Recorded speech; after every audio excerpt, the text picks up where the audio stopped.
दोस्तों, करवा चौथ का व्रत था। ऐसे में सारी महिलाएं खुद को सुंदर दिखने के लिए, सजने संवरने के लिए लाखों उपाय कर रही थी। एक लड़के के पास महिलाओं की लंबी लाइन लगी थी, क्योंकि वह लड़का मेहंदी बहुत अच्छा लगाता था। ऐसे में एक महिला उसके पास आती है, जो कि उसकी तलाकशुदा पत्नी होती है।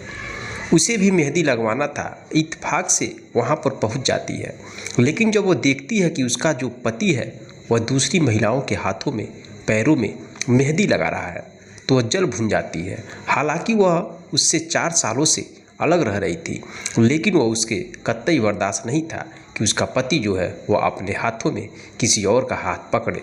दोस्तों, आखिर वह भी तो व्रत थी, वह भी तो मेहंदी लगवाने आई थी।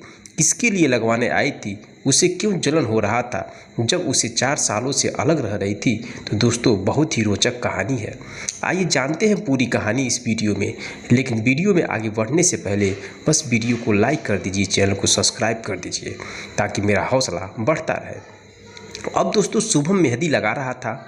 छाया उसको देख रही थी और देखते देखते पिछली यादों में खो जाती है कि कैसे वह दोनों मिले थे और कैसे उन दोनों में प्यार हुआ, रोमांस हुआ, शादी हुई और उसके बाद कैसे वह दोनों अलग हो गए। दोस्तों, यह कहानी है दिल्ली के जहांगीरपुरी की। एक लड़का जिसका नाम शुभम होता है, वह जो कि एक यूनिक सैलून में काम करता था। दोस्तों, यूनिक सैलून का मतलब होता है ऐसा सैलून जहां पर औरतों के भी बाल काटे जाते हैं और पुरुषों के भी बाल काटे जाते हैं। तो एक ऐसे सैलून में वह काम कर रहा था और एक अच्छा हेयर स्टाइलिस्ट होता है, उसका नाम होता है। वहीं पर एक लड़की हमेशा बाल कटवाने आती थी, जिसका नाम छाया होता है। दोस्तों, वह कहीं पर जॉब करती थी, अपने माता पिता के साथ दिल्ली में रहती थी। तो वह आते जाते महीने में 1-2 बार जरूर आती थी उस सैलून पर और उसी शुभम से अपने बाल को कटवाती थी, क्योंकि शुभम जो है वह एक बहुत ही अच्छा हेयर स्टाइलिस्ट था। एक दिन जब वह आती है, कुर्सी पर बैठती है, तो वह उसके बालों को छूते हुए कहता है, तुम्हारा बाल काटने का मन नहीं करता? तो कहती है, क्यों, मैं पैसे नहीं देती क्या? तो वह कहता है, नहीं, ऐसी बात नहीं है, दरअसल जी करता है कि ऐसी जुल्फों के साथ खेलूं, इसको सजाता रहूं, संवारता रहूं। अब दोस्तों, जब वह कहता है तो जो उसके सामने शीशा लगा था, उस शीशे में वो दोनों एक दूसरे को देखते हैं। शुभम तो डर जाता है, लेकिन जब छाया मुस्कुरा देती है, कहती है, अच्छा जी, तो ऐसे ही तुम करते हो, लोगों की जुल्फों से खेलते हो? कहता, नहीं, ऐसी बात नहीं है, हमारी जो ग्राहक है हमारे लिए देवता समान है, सबके लिए जो है मेरे मन में ख्याल नहीं आता। तो वह बोली, क्या मेरे लिए तुम्हारे मन में दूसरा ख्याल आता है? तो वह डर जाता है, कहता, नहीं नहीं, ऐसी बात नहीं है। फिर छाया मुस्कुरा देती है, कहती है, डरने वाली कोई बात नहीं है, इतना में तो मैं समझती हूँ कि सामने वाला मेरे बारे में क्या सोचता है। तो तुम भी क्या सोचते हो मुझे भली बात पता है, लेकिन खैर मुझे अच्छा लगता है। अब दोस्तों, इस तरीके से दोनों में बातें शुरू हो जाती है, लेकिन उसके बाद दोनों में प्यार हो जाता है और शादी हो जाती है। शादी होने के बाद दोस्तों, जो छाया थी वह अपना जॉब करती है, लेकिन वह चाहती थी कि जो उसका पति है वह अपना सैलून का काम छोड़ दे, क्योंकि वह नहीं चाहती थी कि वह किसी महिला के बाल संवारे, काटे, उसे छुए। तो इसके लिए छाया जो है उसको सैलून का काम छोड़ने के लिए कहती है, लेकिन वो कहता है, यार मैंने तो और कोई काम सीखा नहीं है, इससे मैंने 12,000 महीना कमा लेता हूँ, अब कहाँ इतने आराम का काम मिलेगा और तुम ऐसा भला क्यों सोचती हो? तो बोलती है, नहीं, तुम्हें यह काम छोड़ना पड़ेगा।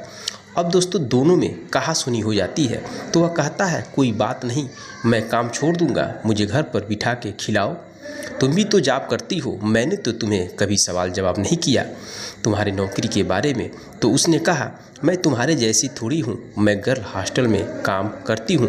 दोस्तों, उसका काम जो है एक गर्ल हॉस्टल में कंप्यूटर ऑपरेटर का था, डाटा एंट्री का था। तो उसे यही सब काम करता था, तो वह यही सब काम करती थी। वह कहती है, मैं तुम्हारे जैसे नहीं हूँ। अब ऐसी जो है कहा-सुनी हो जाती है, बातें बिगड़ जाती हैं, लेकिन शुभम चाहता था कि जो है कि उनकी शादी बरकरार रहे, क्योंकि दोनों एक दूसरे से बेहद प्यार करते थे। इसलिए उसने काम को छोड़ दिया और उसके बाद वो घर पर रहने लगा।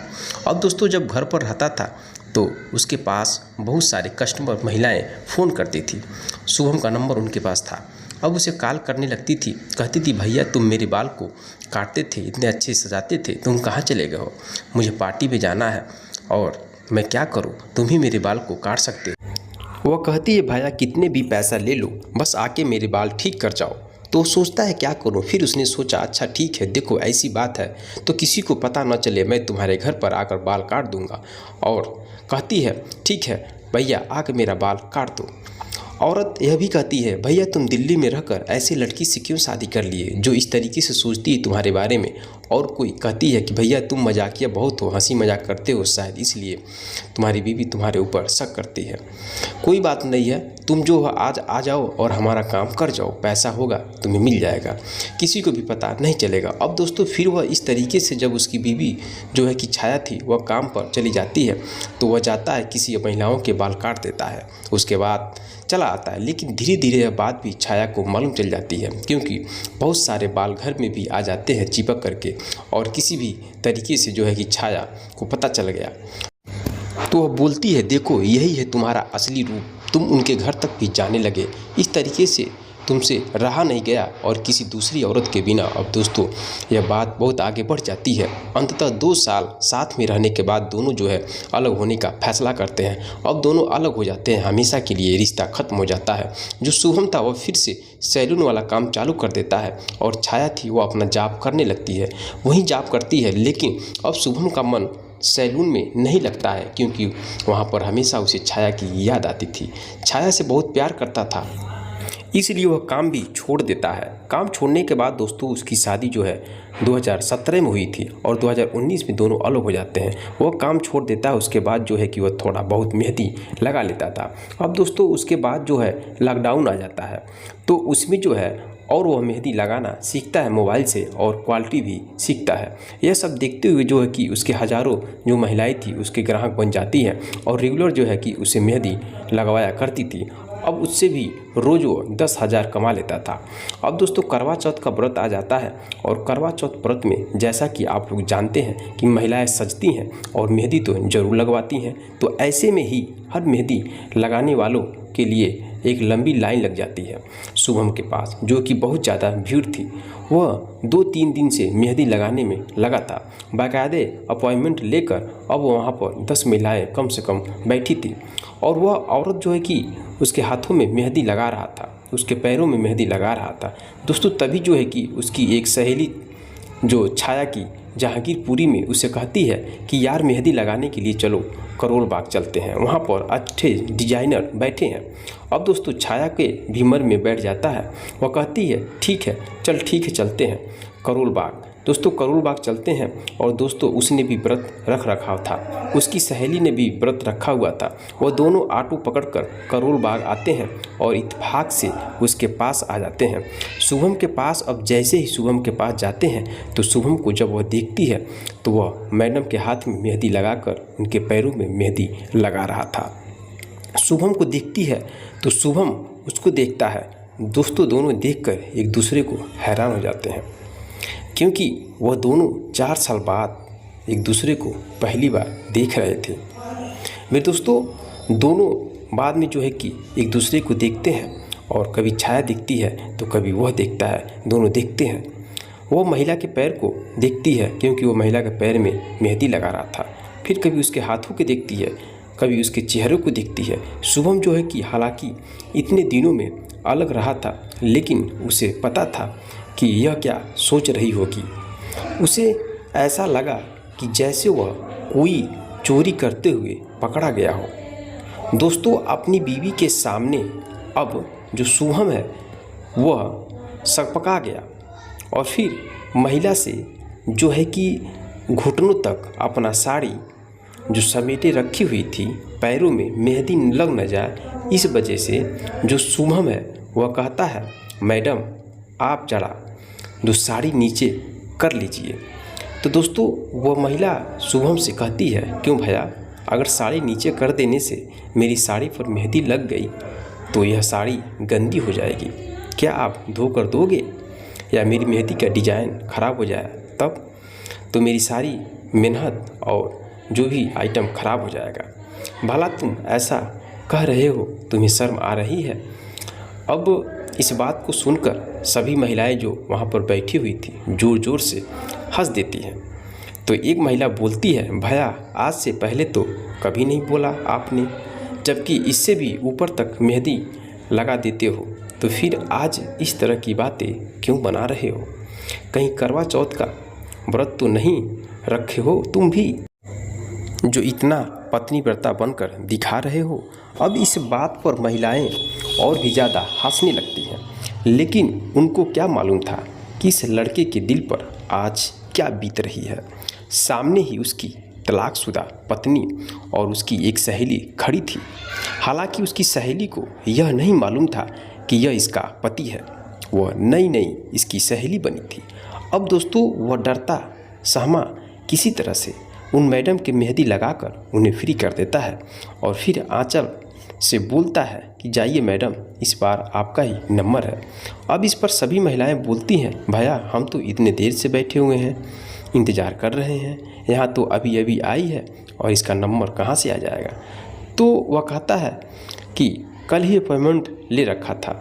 तो सभी महिलाएं कहती हैं, ऐसा कुछ नहीं है, हमें भी लेट हो रहा है, यहाँ अब कोई अपॉइंटमेंट नहीं चलने वाली है और यह बिल्कुल अभी अभी आई है, तो इनका नंबर बाद में ही आएगा। तो दोस्तों महिलाएं कहती हैं, ऐसी तो ऐसी कोई बात नहीं है, मैं अभी लगवा भी नहीं सही हूँ, पहले आप लोग ही लगवा लो। अब दोस्तों आंचल ठीक उसी के सामने बैठ जाती है और उसे घूरती रहती है। वह बेचारा जैसे तैसे करके अपने काम को करने लगता है।